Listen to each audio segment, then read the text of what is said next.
이리오너라 이리온. 예, 126회입니다. 매주 월요일에 나오는 자료 그 매크로 투자일을 돌리는데 오늘 저녁에 올라갈지 아니면 화요일 0시에 올라갈지 하여튼 그건 편집에 맡기고 신중호 팀장이랑 현재 그 최진영 연구원 둘 그리고 저랑 셋이서 얘기하도록 하겠습니다. 최강 이코노미스트는 애기 나가지고 휴가 내가지고 자기가 낳지도 않았는데 하여튼 휴가를 냈습니다. 먼저 인사드리겠습니다. 윤쌤 윤조입니다. 네, 투자전략팀장 신종우입니다. 안녕하십니까. EBS에서 원자재랑 중국을 맡고 있는 최진영입니다. 예, 박수도 치고 합시다. 아침에 발표하셨는데 하여튼 요즘 약간씩 또 시장을 전반적으로 좀 긍정적으로 보려는 분들 좀 늘어나는 것 같기도 하고 또 지표상으로 보면 굉장히 안 좋은 상황으로 가고 있으니까 오히려 좀 주가는 돌아서 다가온 거 아니냐 뭐 이런 식으로 하시는 분도 있고 근데 아무래도 그때까지의 어떤 변동 구간이 좀 있을 수 있어서 네. 좀 걱정하는 목소리도 있고 이런 상황입니다. 하여튼 그래서 오늘 신용호 팀장이 전 징계해 주시고 먼저 이거 하기 전에 네. 중국 얘기 먼저 잠깐 하고 했으면서 하도 네. 저번 주에 중국 갖고 얘기가 많았기 때문에 네. 한번 그것부터 얘기를 좀 들어볼까요? 신영 연구원이 먼저 중국의 성장률. 지표가 지난주에 나왔었잖아요. 예, 뭐 일단 이번 경제 지표를 갖다가 8페이지에 봐주시면은 일단 전반적으로 봤었을 때 GDP가 둔화된 건 누구나 알고 있는 사실입니다. 게다가 GDP 성장률 가지고만은 중국을 갖다 이제 더 이상 설명할 수는 없기 때문에 자세히 이제 세부적으로 발라봐야 되는데 그 안에서 어떤 게 가장 부진했는 걸 갖다 좀 살펴봐야 되거든요. 저희가 좀 예상했었던 대로 연초 때 보시면은 투자가 좀 올라올 것이다 했는데 투자는 어느 정도 기여를 해줬습니다. 문제는 요 소비 부분인데 증치세를 갖다 인하를 해주고 불구하도 소비가 그렇게까지 개선됐다라고 보기는 좀 어려운 수준이거든요.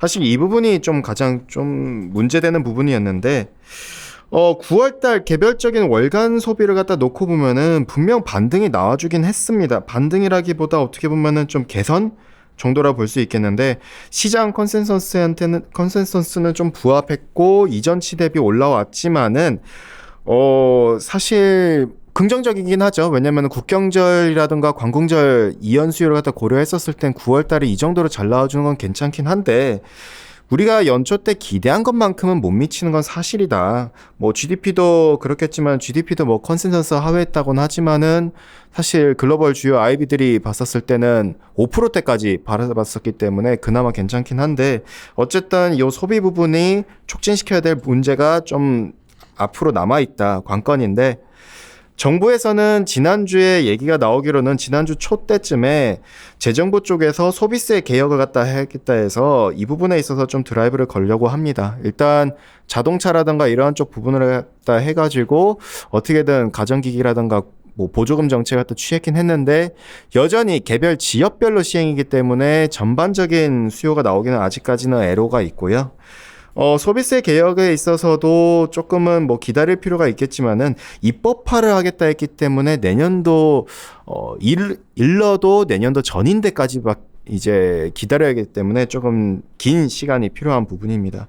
물론 뭐 소비세 개혁 갖다 한다 해서 당장 살아나는 거라기보다는 좀 어느 정도 개선이 효과가 나올 수는 있는 부분인데 그 부분을 바라보면은 담배나 주류 자동차 이쪽으로 좀 구성이 되어 있는데 소비세 쪽 부분에 있어서 이러한 부분들이 조금은 개선될 여지는 있긴 하다. 근데 뭐 중요한 거는 특히나 이제 좀 자동차 제조라든가 정유 이쪽에 좀 많이 포션을 갖다 두고 있다 보니까요. 주류라든가 이쪽에 좀 볼 필요가 있겠고요.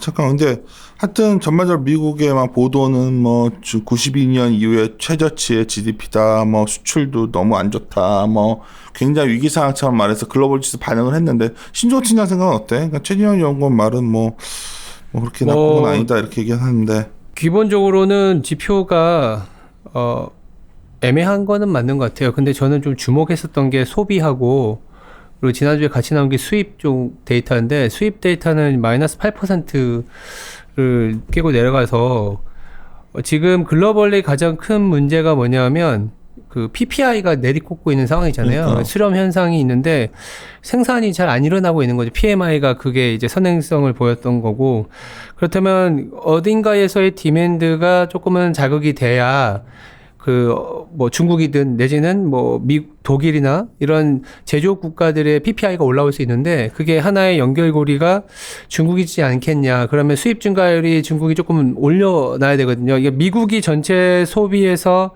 수입에서 그 수입액이 다소 조금 지난 데이터긴 하지만 2017년 기준으로 한 2점 몇 조 달러 정도 돼요. 근데 중국이 미국 수입하는 거에 한 70%, 76% 이상 넘어가기 때문에 중국도 엄청난 수입량을 갖고 있으면 1.8조 달러가 그렇기 때문에 그래서 중국이 수입 증가율이 올라와야 당연히 소비도 올라가는 부분들이긴 한데 아직은 그 수입 증가율 자체가 상당히 좀 안 좋다라는 얘기를 좀 드리고 싶은 부분입니다. 그래서 이 소비가 내지는 수입이 올라오는 모습이 조금 확인이 돼야 우리가 흔히 얘기하는 무역이나 아니면 무역 갈등에 대한 여파나 아니면 중국의 실질적인 위안화 소비력을 좀 확인하는 과정이지 않겠냐라는 부분인 거라서 지난주에 대해서 보시면 그냥 선방은 했지만 소비와 수입 데이터가 별로였다. 저는 그렇게 말씀을 드리고 있습니다. 근데 이제 뭐 그런 말 있잖아요. 중국이 뭐 이거저거 그냥 나름대로 했는데도 전혀 지표가 좋지가 않았고 뭐 네. 사중전에서 뭔가 내놓겠지만 중국도 무슨 정책을 써도 잘 안 먹히는 거 아니냐 이런 좀 말도 있는데 정책은 먹히고는 있는데 사실 근데 더 중요한 건 관세가 문제잖아요. 관세를 갖다 이 정도로 떼놓고 거기다 글로벌리하게 디맨드가 빠진 상태에서 중국 혼자 뭘 해주긴 어렵습니다. 그렇긴 하죠. 일단은 중국은 어쨌든 경기 선행지수만 놓고 보더라도 주요국 가운데 가장 먼저 경기 선행지수가 먼저 반등이 나와줬거든요. 근데 중요한 거는 중국만 혼자 달릴 게 아니라 뭔가 같이 정책적 공조가 이루어져야 되거든요. 근데 중국은 통화정책 측면에서는 이제 좀 어느 정도 시작하려 했지만은 뭐 돼지고기 가격 여파가 어느 정도 있어서 지금 당장 좀 쉬고 있지만은 어쨌든 페드에서 금리를 내려줬고 뭐 사실 중국도 그거에 있어서 조금 후대응을 갖다 하고 있기는 한데 정책적 공조가 중요하겠죠. 지난주에도 보면은 G20 재무장관 회의라든가 이쪽에서 내용에서 정책적 공조가 지금 당장 필요하다. 그리고 무역 갈등이 좀 완화돼야 된다. 이 부분이 계속 나왔었거든요. 근데 그 부분이 어떻게 보면은 중국의 정책적 효과가 안 먹히고 있다? 사실 그렇게 보기도 애매하거든요. 분명 기업들 같은 R&D 투자는 늘어나고 있고 투자가 견조하게 지켜주고 있긴 하거든요. 중요한 건 소비인데 소비 같은 경우에는 뭐 중국 혼자만 하기는 어렵고 위안화 같은 경우다 무역 갈등 이런 것들까지 같이 다시 돌아가서 둘러봐야 되거든요. 결국 오늘 나왔나 수출이? 우리나라도 네, 나왔어요. 되게 안 좋게 나온 것 같던데 약간 지나가다 했어. 네, 뭐 20일까지긴 한데 뭐 예상치는 사실 잘 안 나와서 그게 마이너스 18%로 저는 기억을 하고 있습니다. 그래서 생각보다 뭐 수출, 그러니까 우리나라의 수출이 안 좋다라는 거는 글로벌 디맨드가 별로 안 좋다라는 얘기를 하고 있는 부분이라서 이게 주가가 사실 이게 많이 반영해 온 건 맞는 것 같아요. 그래서 보시면은 뭐 11개월 연속 마이너스 뭐 이런 식으로 나오는데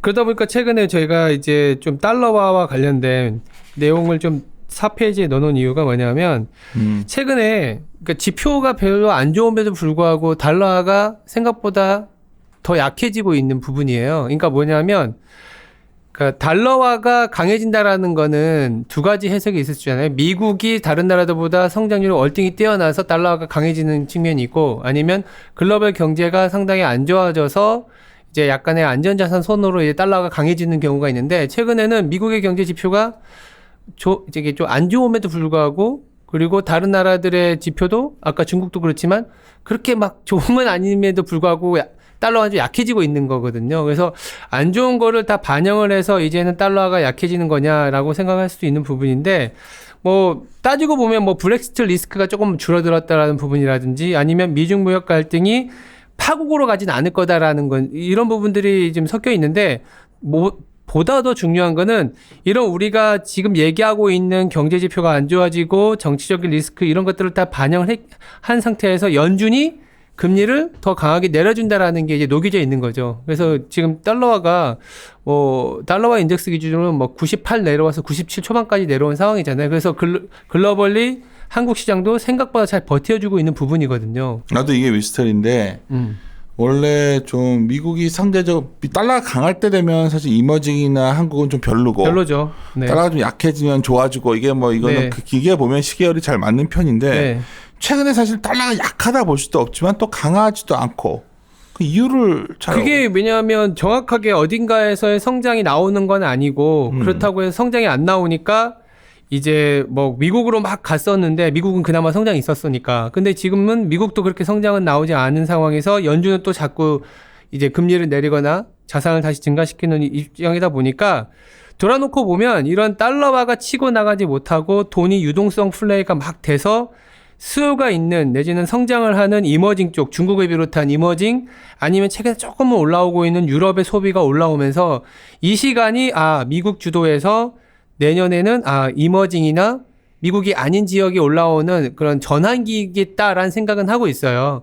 그런 부분들이긴 한데 당장 지표로 확인되는 부분은 없죠. 그래서 지금 목매고 있는 거는 연준이 금리를 내려준다. 요 정도가 지금은 시장의 하나의 그냥 뭐 하방을 지켜주는 그런 요소이다라고 보고 있고요. 중국이나 이런 데가 좀 나아지는 모습을 보이면 이거에 대해서 좀 그렇죠. 더 강하게 갈 수 있는 것 또 같아요. 중국 지표 저렇게 나오니까 이것도 아니고 저것도 아닌 것 같고. 그래서 헷갈려서. 우리는 중미 무역 갈등이 그냥 만약에 해결까지는 아니지만 우리가 기대하는 거는 FX 단에서의 딜이 나오면 이거는 확실하게 뭔가 중국이 소비를 부양시킬 만한 더 금리를 내려주고 더 돈을 풀 수 있는 어떠한 장치를 마련해 주는 거 아니냐라는 생각에서 말씀드리는 거. 그거 아니더라도 최근에 달러화가 이렇게 2014년 이후에 자산도 줄이고 금리도 올리는 그리고 혼자만의 성장으로 갔던 사이클하고는 조금은 다른 방향으로 가고 있으니 지금은 좀 버거운 지표들이 나오지만 연말 연초를 지나서 이 달러가 풀려나가는 이 힘을 받고 아마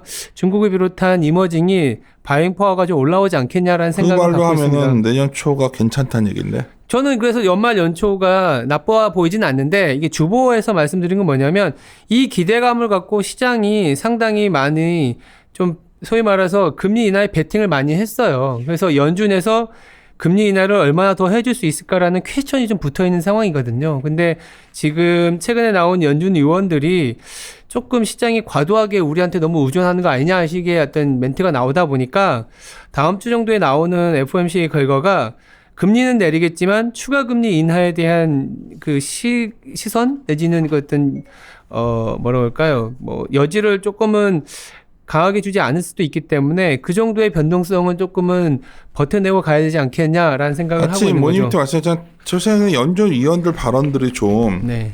그 21페이지에 있는데 네. 하여튼 최근 연준 위원들이 뭐 너무 트럼프가 뭐 사실 겁박하듯이 계속 이러는데 반발을 좀 하는 거 아니에요? 카시카리 같은 카시카리 사람들. 같은 연준 총재도 원래 그 비둘기파거든요. 근데 시장 여론에 대한 나의 인내심이 한계에 달했다. 뭐 이런 식으로 얘기하고 너희들 너무 이렇게 우리한테 의존적인 거 아니냐 이런 식으로까지 얘기했고 뭐 샌프란시스코 연준 총재도 뭐 경제가 미국 경제가 상당히 견고하게 성장을 하고 있기 때문에 이런 말들은 사실은 연준이 금리를 요번에 한번 내려주고 나면 더 이상 안 내려주는 거 아니냐라는 얘기까지 나올 수 있는 거예요. 왜냐하면 94, 95년 그때 보험성 인하일 때도 3번 내려주고 안 내려줬거든요. 그러면서 자체적으로 대출이 돌아가는 것도 좀 봐주고 그리고 나서 시장이 좋아지는 모습을 봤기 때문에 이번에도 벌써 7월에 내리고 9월에 내렸잖아요. 뭐 10월에까지 내리면 뭐 거의 분기라는 시간에 3번이나 내려줬기 때문에 계속적인 금리 인하를 기대하기보다는 내려주고 실제 대출이 돌고 있는지 달러 이외의 자산들이 특히 중국의 어떤 소비세 영향 아니면 경제 그 어떤 펀더멘탈이 돌아서는 걸 봐주는지 이 기간이 뭐 우리로 따지면 연말 연초겠죠. 그걸 봐가는 기간이기 때문에 그게 사실은 변동성이 있을 수 있는 거예요. 그냥 단순히 할인율이 내려갈 거에 대한 베팅보다는 이제는 진짜 실적이나 펀더멘털을 봐야 되는 기간이 우리 연말 연초기 때문에 이 정도의 변동성이 좀 있지 않겠냐라고 생각을 하는 거죠. 뭐 22페이지에도 보시면 아시겠지만 뭐 블러드라든지 존 윌리엄스 같은 경우도 내용을 잘 보시면은 뭐 실질적으로 지금 자금 시장에서 연방기금 금리가 목표 범위 내에서 효과를 내고 있다. 이런 식으로 얘기하는 거거든요. 그래서 이거 더 이상 내려주지 않을 것 같아 라는 얘기들이 슬금슬금 미국 시장 내에서는 좀 나오고 있다라는 정도. 그래서 다음 주 후반, 그러니까 월말에 있는 FOMC가 단기적인 약간 변곡점일 수 있다는 생각에서 좀 말씀을 드리고 있는 부분입니다. 근데 상품 요번에 이제 LM이 가시잖아, 최재형 연구원이. 네. 이제 요번 주말에 가는데 그냥 편하게 상품 가격들도 원래 이게 좀 달러가 강세가 좀 주춤해지고 이러면 상품 가격도 보통 강세로 도는데 최근에 약간 돌긴 돌았죠. 안 돌았습니다. 안 돌았나? 그러니까 원자재는 사실 지금 공급은 별로 없거든요. 근데 문제는 수요가 그렇게 없는 거야? 수요가 없습니다, 거의. 그러면 이머징 돈다고 말하기도 정말 만만치 않겠네. 근데 사실 원자재는 경기를 항상 후행하거든요. 그러니까 경기를 선행하는 건 주식이고 좋겠다, 야. 후행 전망하면 되니까.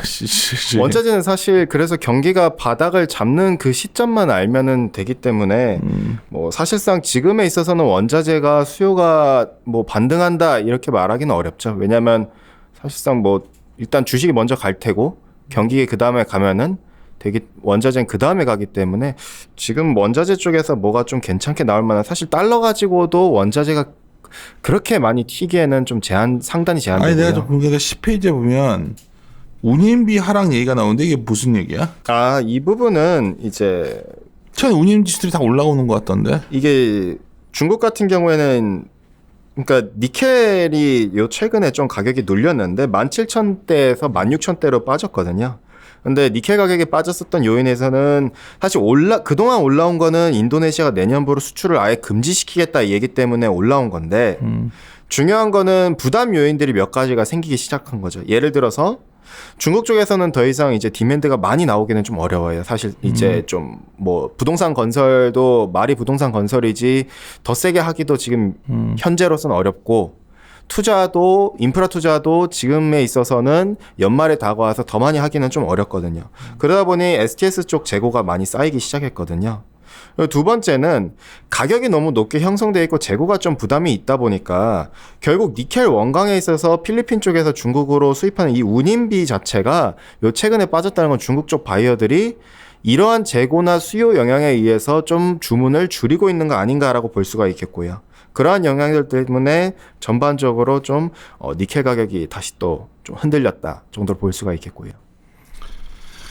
이런 거 감안하면, 그러니까 뭐 사실 뭐 좀 이런 매크로하게 전환 가능성, 변환 가능성을 보고 있는데, 야, 이번 실적 시즌도 뭐 시작 오픈하자마자 자동차 같은 거가 좀 일회성 나오니까 더 꺾이고 내려오니까 뭐 좋아 보이는 건 하나도 없는 상황이야. 그러니까 그치?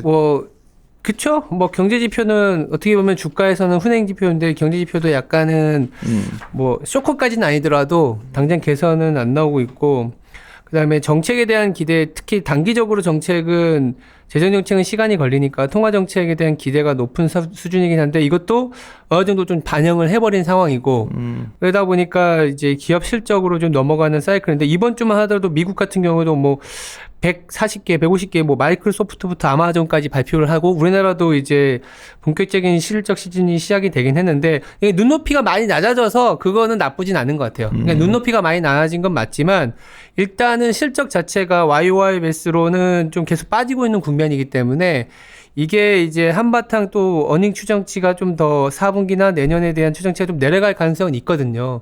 이거를 좀 반영하고 가지 않겠냐 정도입니다. 그래서 나빠져 있는 거에 대한 반영은 이미 해왔지만 실제 개별 종목별로 현대차나 기아차가 저번에 우리가 다 반영한 것 같았는데 또 약간의 일회세 비용이 반영되는 부분들이 조금은 좀 뭐 주가가 조금은 많이 올라온 건 아니지만 그래도 2100까지 온 상황에서 좀 챙겨놓고 가자라는 시각이 좀 확산되는 것 같고요.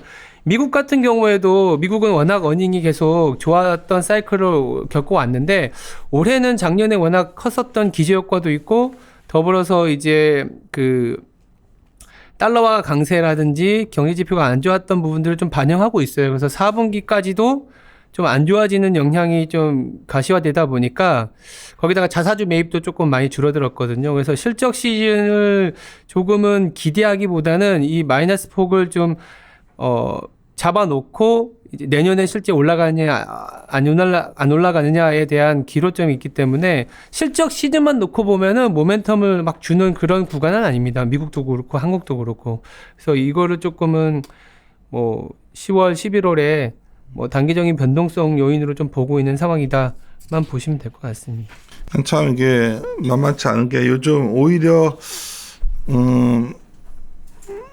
내년을 바라봤을 때는 그래도 좀 주가가 괜찮아질 수도 있겠다. 뭐 하도 오래 우리가 고생해서 조심스럽지만 생각이 들다가도 하나 나오는 거 보면 굉장히 안 좋게 나오는 게 더 심해지는 느낌이야 나는 지금. 그래서 그러니까 저는 어떤 이게 말이 왔다 갔다 단기전이라서 그렇게 말씀을 드렸는데 쉽게 생각하면 지표도 안 좋고 실적도 안 좋고 다 그래서 주가가 내려오거나 지표가 안 좋아진 건 맞는 것 같아요. 근데 저는 믿는 게 뭐냐면 아직 시장 전체적으로 레버리지가 들어갈 만한 여력이 있고 그리고 통화 완화 정책을 써주긴 하면 실제 지금 돈빨로 시장은 좀 버텨주지만 시차를 두고 이게 주가가 버틴 이유와 돈빨로 올라온 것만이 아니라 실제 실적도 올라오는 거냐를 내년 한 초중반 이후에 볼 수 있다라고 보고는 있어요. 근데 이게 턴어라운드 할 때 그리고 이런 전환기일 때 미국 주도로만 가다가 다른 이제 이머징이나 유럽으로 올라갈 때 이 그 전환기의 변동성은 항상 있어 왔기 때문에 저는 그게 연말 연초의 변동성이지 않겠냐.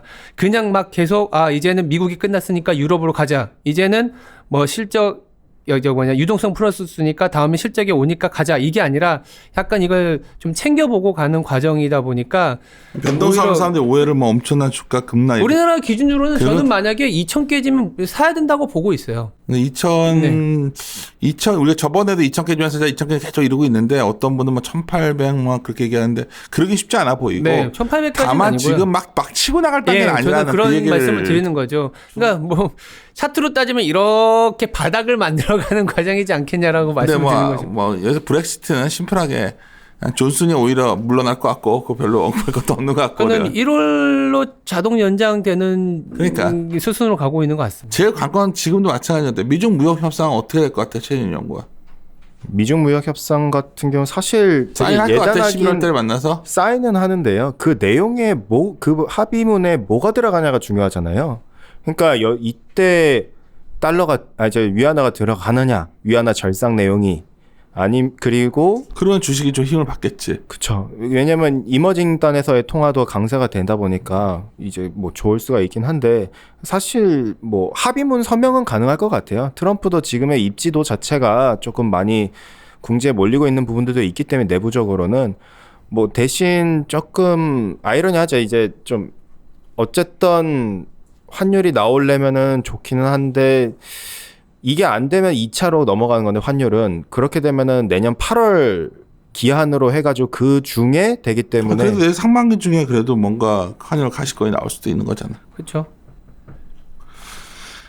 이게 참 뭔가 확 자신 있게 팍 이렇게 말하기가 만만치 않으니까 말하는 저희들도 답답하고 들으는 분들도 답답할 것 같아요. 근데 제 생각에 연말에 항상 우리 증시가 12월에 좀 고생들 많이 했던 기억이 있어서 근데 올해는 오히려 미리미리를 다 걱정들 하고 있는 거 보니까 괜찮을 것 같은데 괜찮다고 할 때라도 뭐 근거가 좀 한 개, 두 개 모멘텀이 나와줘야 되는데 이게 어디도 잘 안 보이네 그게 참 고민이죠. 뭐라도 하나 좀 실어주면 힘을 받을 것 같은데 그런 느낌이에요 저는. 그러니까 뭐 다 최악의 상황을 감내하고 받아들이고 뭐 주가에 한번 줬었던 것들이 나오고 있는 거고 그거에 대한 반작용으로 금리 낮춰주고 있고 뭐 이런 것들이 시차를 두고 반영이 된다. 뭐 이렇게 제일 이건 이거 같아요. 뭐 전 세계가 미국도 그렇고 중국도 그렇고 한국도 마찬가지. 미국도 트럼프도 더 밀어붙이기에는 선거에서 자신이 없으니까 뭔가 좀 합의를 하려고 하는 것 같고 스몰 딜이라도 우리나라도 경제 지표가 너무 안 좋아 선거 앞두기도 이러다가는 뭐 큰일 나게 생겼으니까 정부 정책도 뭔가 좀 기존하고는 뭐 발상의 전환까지는 아니지만 그래도 뭔가 좀 변화를 주고 있어서 그것도 긍정적이에요. 그런 것들은 분명히 긍정적인데 실제 우리가 데이터로 확인할 수 있는 긍정적인 시그널들은 안 보이니까 그 주가의 선행성만 보고서 먼저 움직인다 말하면 참 편하겠지만 뭐 그렇게 말할 수 있는 분들도 있겠죠. 근데 저희들은 또 그게 좀 고민스럽네요. 그냥 그 정도로 한국 수출이 플러스 전환되면 그때는 주가는 좀 더 올라와 있겠지만 진정한 턴어라운드지 않을까라는 생각을 하고 오늘 20일 동안에 그거 봤는데 생각보다 다 아직은 마이너스죠. 네. 마이너스 폭이 커서 정말 기업들 죽쓰고 있다는 얘기니까 지금 다른 그렇죠. 그런 상황입니다. 이쯤에서 마무리 짓죠. 뭐 결론도 못 내드리고 이렇게 해서 죄송합니다. 마무리 짓도록 하겠습니다. 이리오라.